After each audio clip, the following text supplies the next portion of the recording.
Asia cup 2025 టోర్నీని మన team India భారీ విజయంతో ఘనంగా ప్రారంభించింది.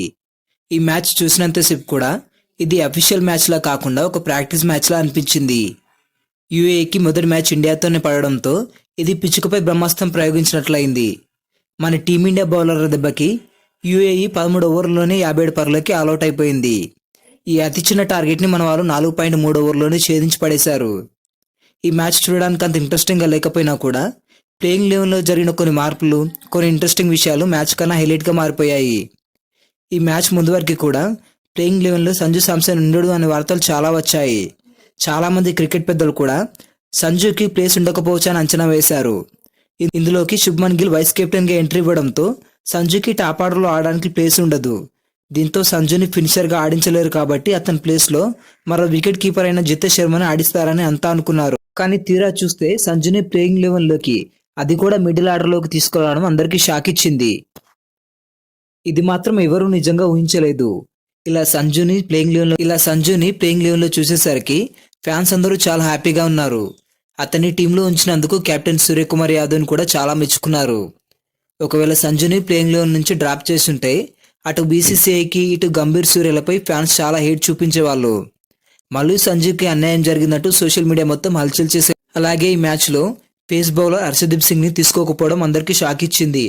ఎందుకంటే టీ20 మ్యాచ్లో ఇండియా తరఫున అత్యధిక వికెట్లు తీసిన ప్లేయర్ లిస్టులో హర్షదీప్ సింగ్ టాప్లో ఉన్నాడు. ఈ విషయంలో హర్షదీప్కి బుమ్రా కన్నా మంచి రికార్డు ఉంది. ఈ మ్యాచ్ ముందు వరకు కూడా ఇండియా తరఫున ఆడి టీ20 మ్యాచ్లో ఇప్పటి వరకు బుమ్రా 90 వికెట్లు తీస్తే హర్షదీప్ 99 వికెట్లు తీశాడు. అలాంటి ప్లేయర్ని డ్రాప్ చేయడం హాట్ టాపిక్గా మారింది. అతన్ని తీసుకోకపోవడంపై ఒక బలమైన రీజన్ కూడా ఉంది. యూఏఈ పిచ్ చూసినట్లయితే కొంచెం గ్రాస్తో బౌలింగ్కి అనుకూలంగా ఉంది, అది కూడా స్పిన్కి అనుకూలంగా ఉంది. అందుకే మన వాళ్ళు వరుణ్ చక్రవర్తి, కుల్దీప్ యాదవ్ లాంటి టాప్ క్లాస్ స్పిన్నర్తో పాటు అక్షర్ పటేల్, శివం దుబే లాంటి ఎక్స్ట్రా స్పిన్నర్స్ కూడా వేయించారు. మీరు చూసినట్లయితే దాదాపుగా 8 వికెట్లు కేవలం స్పిన్నర్స్కే పడ్డాయి. అందుకే హర్షదీప్ని ఈ మ్యాచ్లో ఆడించలేదు. అలాగే ఈ మ్యాచ్లో ఇండియా చాలా రోజుల తర్వాత టాస్ గెలిచింది. అంటే దాదాపుగా 16 సార్లు వరుసగా ఇంటర్నేషనల్ క్రికెట్లో టాస్లో ఓడిపోయి ఇప్పుడు టాస్ గెలిచింది. ఇక టాస్ గెలిచిన తర్వాత పిచ్ కండిషన్ అర్థం చేసుకోవడానికి మన వాళ్ళు మొదటగా బౌలింగ్ చేయడాన్ని ఎంచుకున్నారు. ఇక బ్యాటింగ్ దిగిన యూఏఈ టీంకి చుక్కలు కనబడ్డాయి. యూఏఈ బ్యాటర్లో ఇద్దరు తప్ప అందరూ కూడా సింగిల్ డిజిట్ స్కోర్కి అవుట్ అయ్యారు. ఓపెనర్ అలయన్ షరఫ్ ఒక్కడే 17 బంతుల్లో 3 బౌండరీలు, 1 సిక్సర్తో 22 పరుగులు చేసి పరుగు నిలబెట్టుకున్నాడు. అలాగే కెప్టెన్ మహమ్మద్ వసీం కూడా 22 బంతుల్లో 3 బౌండరీలతో 19 పరుగులు చేసి కొంచెం పర్వాలేదనిపించాడు. మిగతా ఏ బ్యాటర్ కూడా క్రీజులో నిలబడడానికి ధైర్యం సరిపోలేదు. వచ్చిన వాళ్ళు వచ్చినట్టే పెవిలియన్కి తిరిగి వెళ్ళిపోయారు. అతి కష్టం మీద 13 ఓవర్ల వరకు పోరాడి 57 పరుగులకి ఆల్అౌట్ అయ్యారు.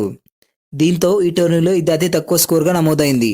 మన భారత బౌలర్లలో కుల్దీప్ యాదవ్ ఈ మ్యాచ్లో సూపర్ మ్యాన్లా చిల్లరైపోయాడు. 7 పరుగులు ఇచ్చి 4 వికెట్లు తీసుకున్నాడు. కేవలం ఒక 9వ ఓవర్లోనే 3 వికెట్లు తీసి యూఏఈ పతనాన్ని శాసించాడు. అలాగే మన ఆల్రౌండర్ శివం దుబే కూడా రెగ్యులర్ బౌలర్లో 3 పరుగులు ఇచ్చి 3 వికెట్లు తీసుకున్నాడు. శివం దుబే ఈ రేంజ్లో రెచ్చిపోయి ఆడతాడని ఎవరు ఊహించలేదు. అలాగే అందరూ ఎంతో ఎక్స్పెక్టేషన్స్ పెట్టుకున్న బుమ్రా, వరుణ్ చక్రవర్తి మాత్రం తాలో వికెట్ తీసుకుంటే మరో స్పిన్ ఆల్రౌండర్ అయిన అక్షర్ పటేల్ 1 వికెట్ తీసుకున్నాడు. ఆ తర్వాత ఈ చిన్నపాటి లక్ష్యాన్ని చేయించడానికి ఓపెనర్స్గా అభిషేక్ శర్మ, శుభ్మన్ గిల్ వచ్చారు. అభిషేక్ శర్మ మాత్రం రావడమే మొదటి బాల్కే సిక్సర్ బాధేశాడు. ఈ సిక్సర్ చూసి ఎప్పుడూ నవ్వని మన గంభీర్ బాబాయ్ కూడా నవ్వుకున్నాడు. మేబీ ఇలా కొడితే అభిషేక్ శర్మ కేవలం 2 ఓవర్లలోనే మ్యాచ్ని కంప్లీట్ చేస్తాడని అనుకున్నాడేమో. 2020 నుంచి కేవలం 4 ప్లేయర్స్ మాత్రమే ఇలా మొదటి బాల్కి సిక్సర్తో వెల్కమ్ చెప్పారు. వాళ్ళే రోహిత్ శర్మ, యశస్వి జైస్వాల్, సంజు శాంసన్, ఇప్పుడు అభిషేక్ శర్మ. ఇలా అభిషేక్ శర్మ, గిల్ ఇద్దరు కూడా సులభంగా బౌండరీలు, సిక్సర్లు కొట్టడం మొదలుపెట్టారు. 16 బంతుల్లో 2 బౌండరీలు, 3 సిక్సర్లతో 30 పరుగులు చేసిన అభిషేక్ శర్మ మ్యాచ్ను కొంచెం తొందరగా ముగించే క్రమంలో అవుట్ అయ్యాడు. గిల్ కూడా 9 బంతుల్లో 2 బౌండరీలు, 1 సిక్సర్తో 20 పరుగులతో నాట్అవుట్గా ఉన్నాడు. వన్డౌన్లో వచ్చిన కెప్టెన్ సూర్య కూడా మొదటి బాల్ని సిక్సర్గా మలిచాడు. ఈ మ్యాచ్లో అభిషేక్ శర్మ అండ్ సూర్యలు ఇద్దరు కూడా సిక్సర్తోనే వాళ్ళ ఆటను ప్రారంభించారు.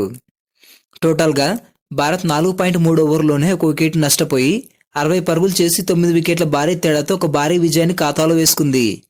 అభిషేక్ శర్మ, గిల్ దాటికి 93 బంతులు మిగిలి ఉండగానే భారత్ లక్ష్యాన్ని ఛేదించింది. ఇండియా ఇప్పటి వరకు టీ20లో 3 సార్లు అత్యంత వేగంగా టార్గెట్ని కంప్లీట్ చేస్తే అందులో ఫాస్టెస్ట్ చేజ్ లిస్ట్లో ఈ మ్యాచ్ మొదటి స్థానంలో నిలిచింది. టోటల్గా ఇండియా 3 సార్లు 10 ఓవర్లలోపే టార్గెట్ని కంప్లీట్ చేసింది. ఇలా యుఏఈని దారుణంగా ఓడించడంతో చరిత్రలో ఎన్నడూ లేని విధంగా 10.483తో భారీ రన్ రేట్ని అయితే సొంతం చేసుకుంది. ఈ భారీ రన్ రేట్తో రాబోయే మ్యాచ్ల్లో ఇండియా టాప్ ప్లేస్లో ఉండడానికి ఇది చాలా ఉపయోగపడుతుంది. ప్రస్తుతానికైతే గ్రూప్ ఏలో ఇండియా టాప్ ప్లేస్లో నిలిచింది.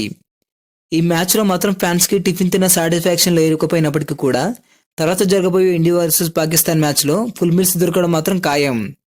తర్వాత జరగబోయే మ్యాచ్ కోసం బౌలింగ్ విభాగంలో మళ్ళీ కొన్ని మార్పులు జరిగేలాగానే కనిపిస్తున్నాయి. ఈ వీడియో నచ్చినట్లయితే లైక్ చేయండి. మరిన్ని అప్డేట్స్ కోసం మన ఛానల్ని సబ్స్క్రైబ్ చేసుకోండి.